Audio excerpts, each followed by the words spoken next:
नाज़रीन, सिंध में पानी जो बहरान अदालत में पहुंची वियो आहे। अदालत 23 मई ते ॿुधणी मुक़रर कंदे पानी सूरत हाल बाबत रिपोर्ट तलब करे वरिती आहे। उन हवाले सां वधीक अपडेट्स मालूम कंदासीं मराठी टीवी न्यूज़ रिपोर्टर वकार शर खां। जी वकार, वधीक कहिड़ा अपडेट्स आहिनि?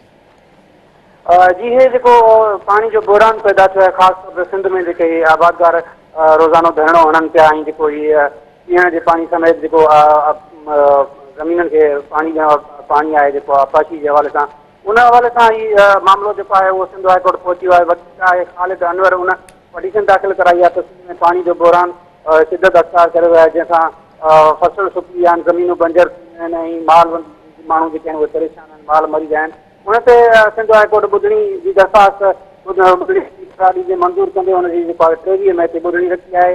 हुन में वकील जेको आहे ख़ालिद अनवर पंहिंजे मौक़िफ़ अख़्तियार कयो त सॼी सिंध में पाणी जी खोट आहे, सिंध खे पंहिंजे हिसे जो पाणी न पियो ॾिनो वञे। इन करे सिंध में ज़रायत लाइ पाणी न हुजण करे जानवर बि मरी रहिया आहिनि ऐं अरसा उन मसइले खे चङी रत मरसा जेका आहे उन मसइले खां चङी रत वाक़िफ़ आहे। सिंध में लखे माण्हू पाणी न हुजण जे करे मुतासिर थिया आहिनि, ज़मीनूं बंजर थी वियूं आहिनि, आबादगार परेशान आहिनि।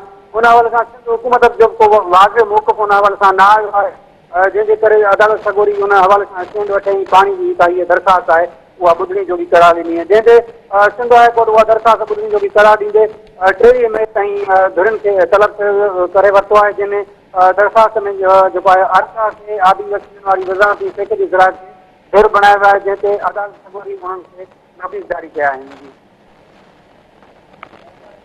वधीक तफ़सील ॾियण लाइ वकार, अव्हां जी वॾी महिरबानी।